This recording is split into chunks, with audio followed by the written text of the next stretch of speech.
Welcome everybody. In this video we are talking about banked turns, just our next level scenario where we can apply circular motion. So we're going to look at what banked turns are, and we're really revisiting a little bit of angles and even inclined planes. So let's go ahead and get started. First of all, what does it mean when I say a banked turn? It's a turn that something like a car or a bicycle makes that is at some angle. So it's not our simple flat turns like we saw in the last video. Now the roadway is actually angled at some amount. These are two of the same locations that the image shows is taken in Germany in a test track. So here the road is actually at some angle, and maybe if you watch NASCAR or some other racing program, you might see this. They do a similar thing in a bike track. So you have the turn being banked like this. Even a plane, while we won't focus on this too much, if you imagine a plane turning in midair, the plane doesn't simply just turn when it's perfectly flat and horizontal. It has this bank. It's at some angle,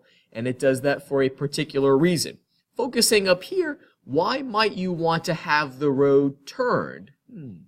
Well, if you remember from our last video, we were looking at a car going around a turn, and it was all about the friction. That was the force responsible for making it turn inward. We set up the sum of the forces. There was only one force toward the center of this circle, and that was friction. So why might we have a curved bank like this?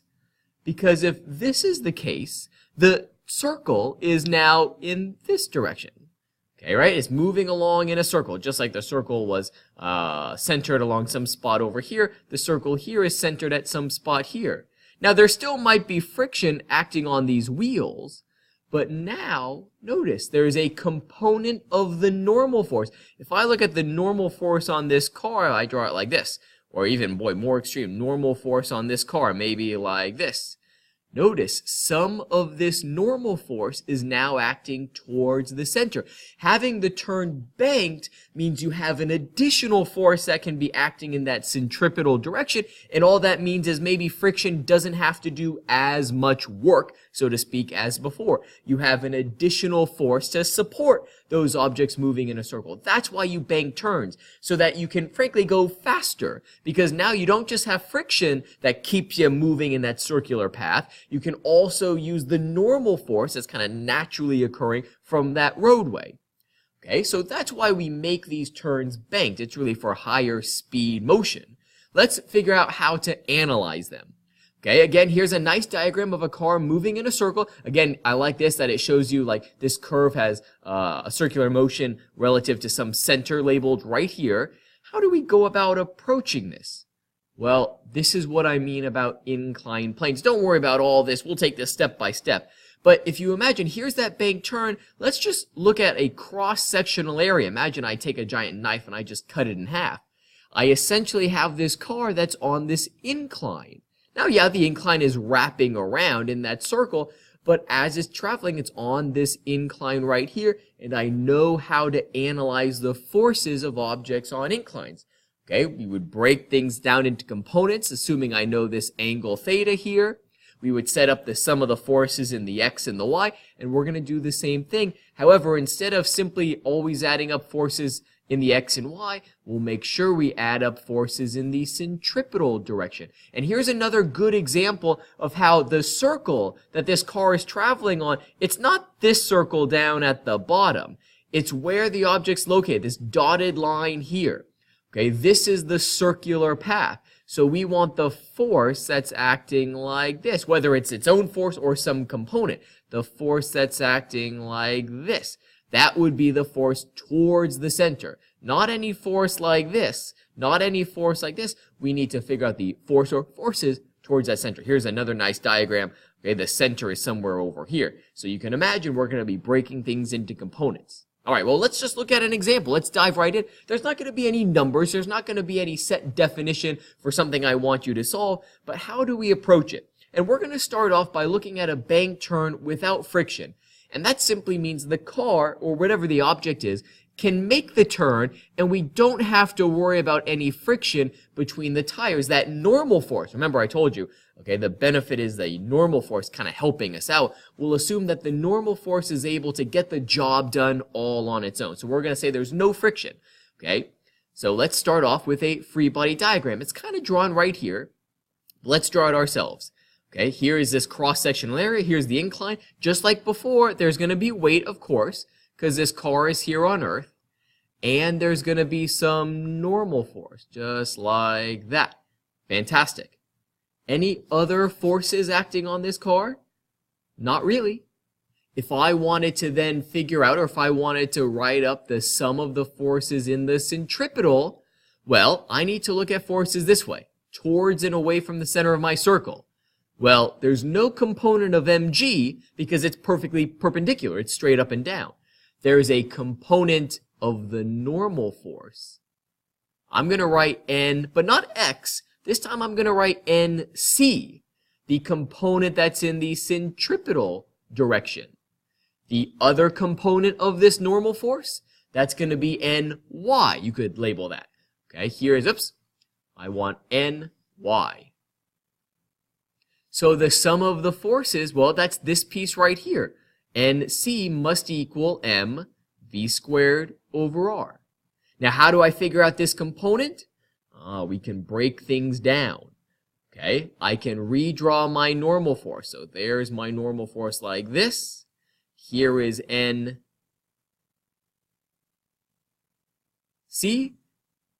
Here is NY.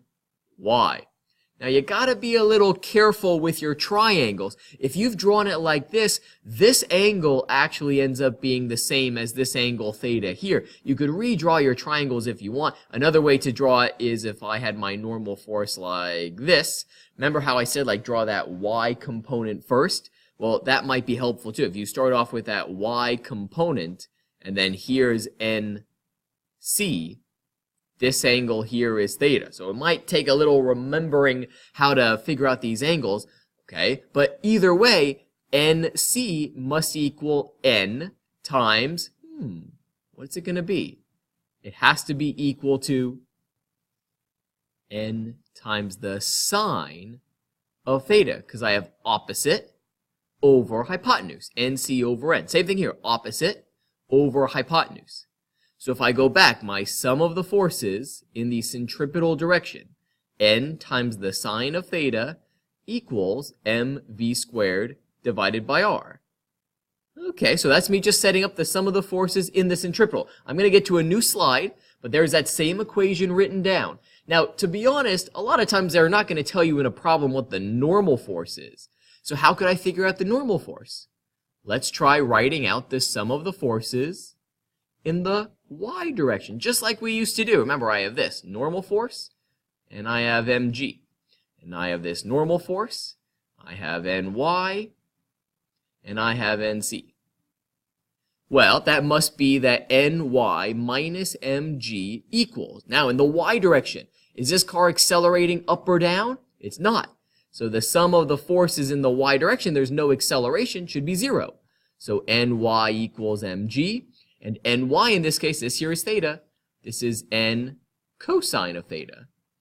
That equals mg. Therefore, of course, n would equal mg over cosine of theta. Oh my gosh, what a nightmare already. I could plug this in.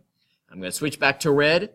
Going back down here, I have that mg sine of theta over cosine of theta equals mv squared over r. Now, of course, it kind of depends on what you're solving for, right? Maybe you're asked to solve for v, okay? Or, to be honest, maybe you're asked to solve for how much normal force there is, how much normal force there must be on the car in order to allow that car to make a turn. Okay, you notice you have sines and cosines. That's maybe a tangent. But remember, let's make sure we understand how to read these questions, okay? Remember, this is like if you want to move in a circle. If you want to move in a circle at a certain speed, with a certain tightness, how tight that circle is, you need to have a certain amount of normal force.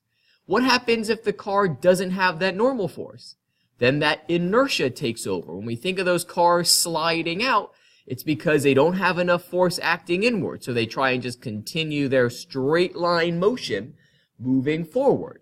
All right, going back to this slide, maybe you notice the m's cancel out. It turns out the mass doesn't matter. That's not super obvious. Okay, but again, what these equations mean, they tell us what's happening. If you want to move in a circle with this speed, at this radius of curvature, you must have a certain force. Okay, but that's bank turns if there's no friction. The last half of my video is what happens if there is friction. And this is where it gets to be a bit of a pain because there's a fair bit of algebra. Luckily, you're not going to see these very often. Certainly, it's not a focus on the AP Physics 1 exam. Therefore, it's not a huge focus on the quizzes and tests in my class, but you should be able to use it. A couple things to remember. Centripetal is always directed in the circle that the object's moving in. As long as this car is staying at the same level on the ramp, and we won't see examples where it's going up and down, that centripetal direction is horizontal. Okay, it's in this direction right here, toward the center. And you have to remember that friction is always acting parallel to the surface.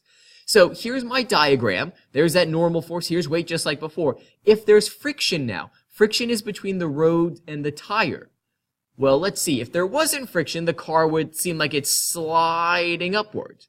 What direction must the friction be? This goes way back to when we were looking at it on a flat turn. What direction was it here? It was parallel to that surface. I have the same thing here. If I was to draw that friction, it would be like this, like that, and like that. So, let's look at a problem here. Let's start off by drawing a free body diagram. Now there is friction. Free body diagram, normal force. There's the weight. And there's friction. Now there's of course friction on each of the tires, but I'm just going to simplify that as a single F. It would kind of be like that overall friction. Okay, and that's a static friction. So if I wanted to do the sum of the forces in the centripetal direction, well, the centripetal direction is this way. How many forces are acting towards the center? There's a component of this one, and oh my gosh, a component of this one. This is not acting perfectly toward the center, there's just a fraction. This is why these are a pain to do, because you'd have to break down two things into components. Here I'm going to break down the normal force. Here I have Ny, here I have N centripetal, and this would be theta here. So I'd have N centripetal towards the center. And I also have a component of the frictional force. Oh my goodness. So here's friction. It's parallel to that surface. Well, that must mean that this is theta right here. This component is the component going towards the center seeking the centripetal. This here is Fy. And boy, this is weird. We've never broken friction down before. But I would do Nc plus Fc. Why am I adding them? Because both are acting towards the center of that circle. Okay, if I go back here, that must add up to be mv squared over r. So now this is our basic equation. Once again, if I bring it right down here, if I rewrote it, I would have n times the sine of theta, okay, because that's nc, plus, oh my gosh, how would I rewrite this fc? Well, that is f cosine of theta, because this FC is adjacent to the angle. So that's F cosine of theta right there, equals mv squared over r. Well, what if you didn't know that normal force? You could do the sum of the forces in the y direction. Again, if this car isn't accelerating up or down, they must cancel out to be 0. So I have ny minus mg, oh no, minus fy, because this is a downward component now, equals 0. And then you'd have a whole thing of trig going on here. I'd have n times the cosine of theta minus mg minus f times the sine of theta equals 0. What if we didn't know the frictional force? Well, remember, friction is equal to mu times the normal. And then if you got an expression for the normal, you could plug it in here. Oh my gosh, what a pain. But it's a math pain. It's not really a physics pain. We're doing the same thing as usual. You draw a free body diagram, you break forces into components as you need to. All right, and then you try and solve. Again, you're not going to see a homework problem with 9 of these questions. That would be unbelievably unfair. Okay, but it's really just the math. If you understand the physics, it's the same thing we were doing when we were setting up inclined planes. We just have different forces acting in different directions that we care to focus on. Okay, I'm going to end it right there. We'll see a little bit of practice with this next time. Thanks for watching.